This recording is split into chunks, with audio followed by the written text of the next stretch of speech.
बहू बनी सन्यासी। एक दिन टीवी पर बाबा बिरजूनाथ का प्रवचन चल रहा था। सरला बड़े गौर से बाबा जी की बातें सुन रही थी।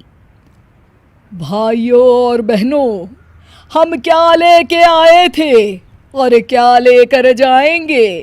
दुनिया तो मोह माया का जाल है। हमारे रिश्ते नाते सब झूठे हैं। इनके चक्कर से बाहर निकलकर भगवान का ध्यान लगाए, तभी हमारा जीवन सफल होगा। चलिए, आज के लिए इतना ही, कल हम फिर आएंगे। प्रणाम बाबा जी। सरला बाबा बिरजूनाथ की परम भक्त थी। वो हमेशा उनका प्रवचन सुनती थी। एक दिन, सरला, जल्दी से मेरा नाश्ता लगा दो, मुझे देर हो रही है भाई। तभी विनोद देखता है कि सरला अपनी आंखें बंद कर ध्यान की मुद्रा में बैठी है। अरे तुम यहाँ बैठी कौन सा मंत्र पढ़ रही हो? मेरा नाश्ता कहाँ है? सरला अपनी आंखें खोलती है और मुस्कुराकर जवाब देती है, क्रोध मनुष्य का सबसे बड़ा दुश्मन है, उस पर काबू करना सीखिए स्वामी।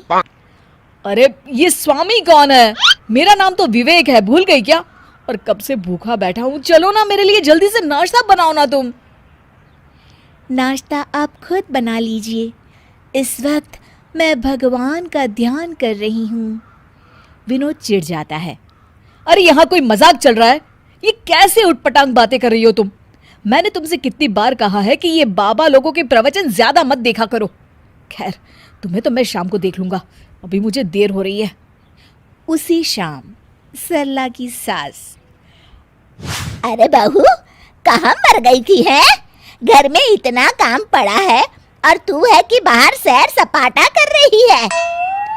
माँ जी, मैं तो मंदिर में कीर्तन करने गई थी। अरे वो सब तो ठीक है, पर घर के काम क्यों नहीं किए तूने? और ये किस तरह के कपड़े पहन रखे हैं तूने? नया फैशन है क्या? नहीं माँ जी, ये तो हम सन्यासियों के कपड़े हैं। आज से मैं सिर्फ भगवान की भक्ति करूंगी। अच्छा, और घर के काम कौन करेगा? घर के काम तो आप करेंगी माँ जी। अच्छा, मैं चलती हूँ, मेरा ध्यान का समय हो गया है।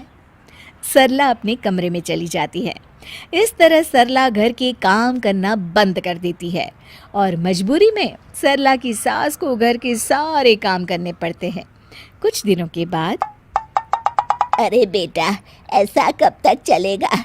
इस बुढ़ापे में सुबह से शाम तक काम कर कर के लगता है मैं तो बहुत जल्द भगवान को ही प्यारी हो जाऊंगी। तुझे अपनी माँ की जरा भी चिंता नहीं है क्या?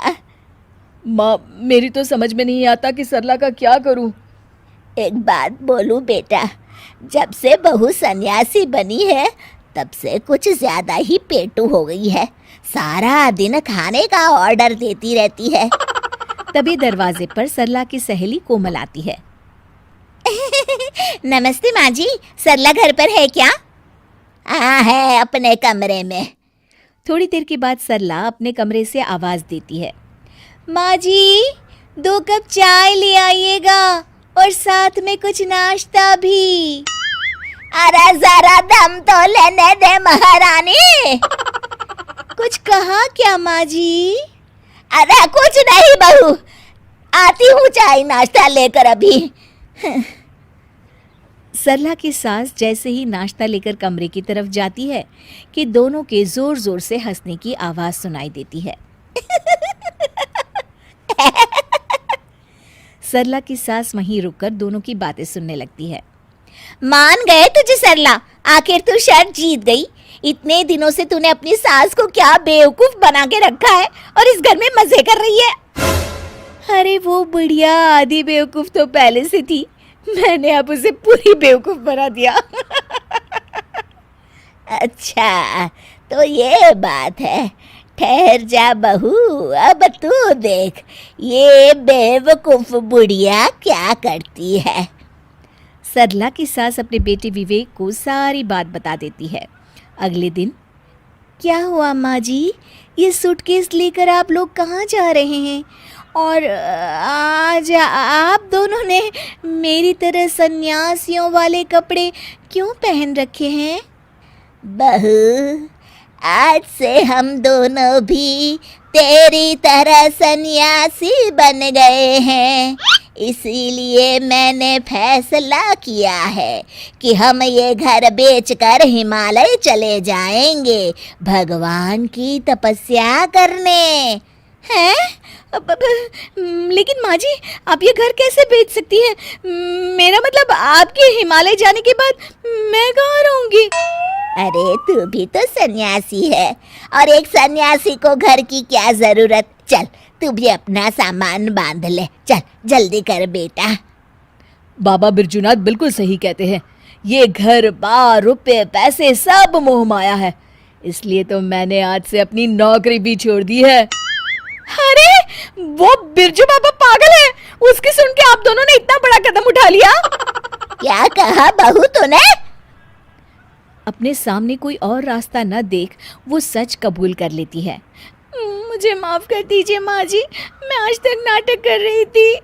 अरे तो हम कौन सा सच में सन्यासी बन गए, हम भी तो नाटक कर रहे थे। माँ ने बिल्कुल सही कहा। अब तुम्हारे ड्रामे का पर्दा गिर चुका है सरला।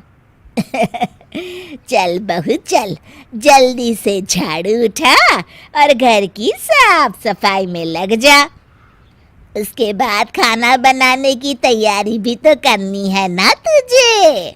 हाँ हाँ जी माँ जी।